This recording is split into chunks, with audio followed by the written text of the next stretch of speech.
Hello everyone, कैसे हैं आप लोग। हाय, आई एम मानसी यादव और आज मैं आप लोगों के लिए लेकर आई हूँ child health nursing unit first introduction के इम्पॉर्टेंट क्वेश्चन। तो पहला क्वेश्चन है, objective of under 5 clinic. Under 5 clinics के क्या क्या ऑब्जेक्टिव होते हैं ये आपको बताना है। तो अंडर 5 क्लिनिक्स क्या होते हैं? ये वो क्लिनिक्स होते हैं जहाँ पर 0 से लेकर 5 साल तक के बच्चों को सारी हेल्थ केयर सर्विसेज दी जाती हैं। और पहला गोल है अंडर 5 क्लिनिक का कि एक कॉम्प्रिहेंसिव हेल्थ केयर प्रोवाइड करनी है स्पेशलाइज्ड फैसिलिटी के साथ। किनको? 0 से लेकर 5 साल तक के बच्चों को एक comprehensive health care specialized facility के साथ देना ही अंडर 5 क्लिनिक का गोल है। और सेकंड पॉइंट है ग्रोथ मॉनिटरिंग। ये बहुत ही इंपॉर्टेंट फंक्शन होता है अंडर 5 क्लिनिक्स का, क्योंकि इसमें बच्चे की ओवरऑल ग्रोथ देखी जाती है। इसका height, weight, chest circumference, head circumference, everything is involve in this.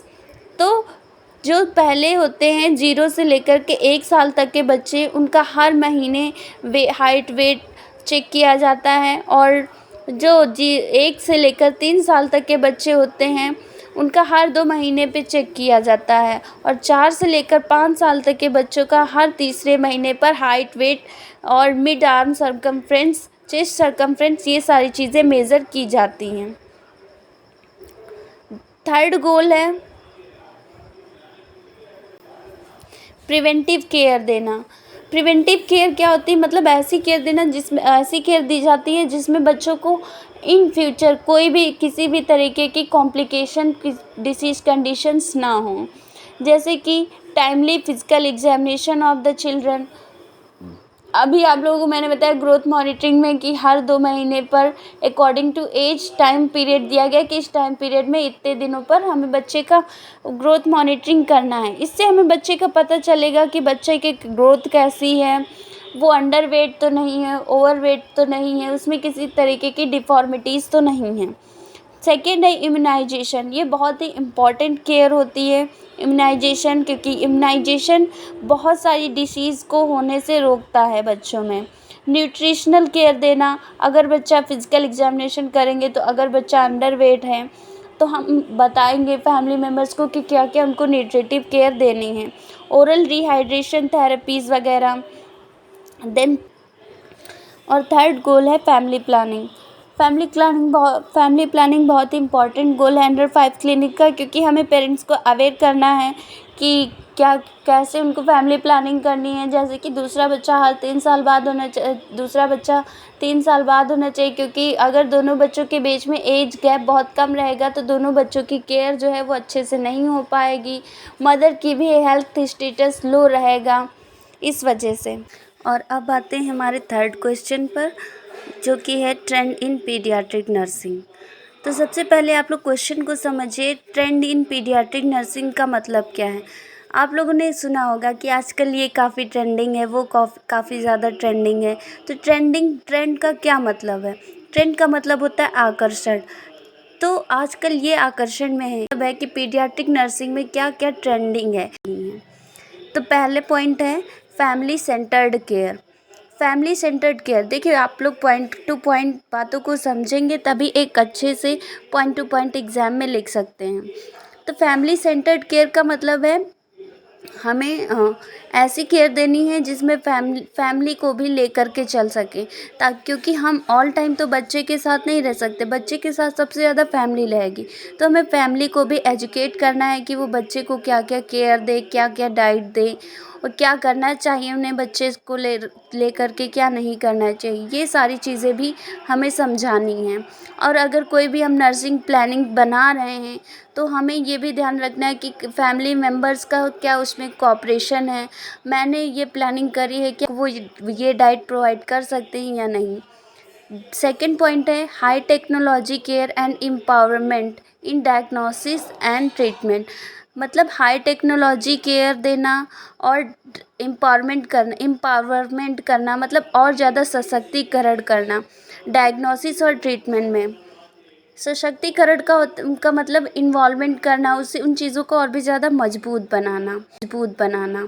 तो हम जितनी भी हायर टेक्नोलॉजीज़ हैं, अच्छी अच्छी टेक्नोलॉजीज़, मशीनरीज़ जो आ रही हैं, जो कि हमारे इस टाइम को बचाती हैं, उनका हम यूज़ करें बच्चे के ट्रीटमेंट में, डायग्नोसिस में, ताकि हम बच्चे को एक वेल ट्रीटमेंट प्रोवाइड कर सकें और कम से कम समय में।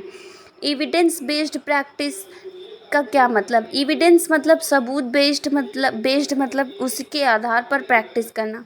एविडेंस बेस्ड प्रैक्टिस, देखो जब हम हाई टेक्नोलॉजी का यूज़ करेंगे तो जाहिर सी बात है जो भी डिसीज़ कंडीशन जो भी वगैरह हैं, तो हमें एक क्लियर वे मिल जाएगा।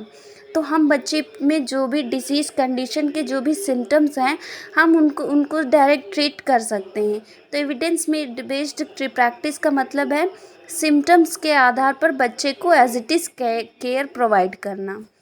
प्राइमरी नर्सिंग का मतलब होता है नर्सिंग को प्राथमिकता देना। आपका सबसे पहला रोल क्या है आपकी पूरे नर्सिंग केयर में? ये कि आपको पेशेंट के साथ अपना IPR डेवलप करना है।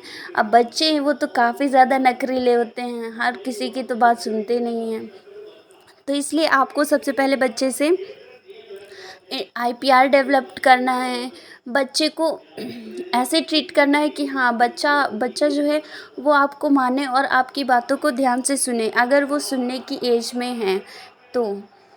देन प्रिवेंटिव केयर, अभी आप लोगों को मैंने बताया था प्रिवेंटिव केयर के बारे में गोल में, अंडर 5 क्लिनिक गोल में सेम यहाँ पर भी पॉइंट्स फॉलोअप होंगे।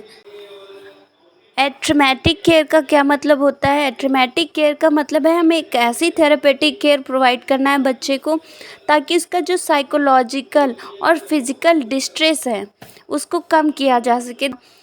और इसका जो मेन गोल होता है डू नो हार्म, बच्चे को कोई भी हार्म नहीं देना है, मतलब बच्चे को डांटना नहीं है, उसको पोलाइटली ट्रीट करना है, ताकि बच्चे को अपनी उसकी फैमिली से अलग नहीं रखना है, ताकि बच्चे में जो डिस्ट्रेस आ जाता है, फैमिली से अलग होने का जो डिस्ट्रेस आ सकता है उसे कम किया जा सके। जो बॉडीली इंजरी या फिर पेन है उसे प्रिवेंट करना, बच्चे को स्कॉल नहीं करना, पीटना, ये सब नहीं करना है। देन सेकंड है flexible visiting hour, family member और बच्चा जितनी देर चाहे वो एक दूसरे के साथ रह सकते हैं।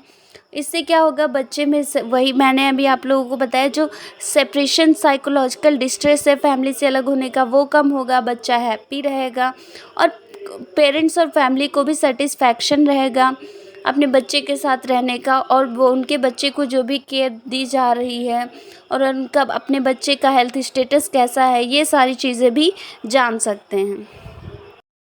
Fourth question is that role of nurse in paediatric nursing.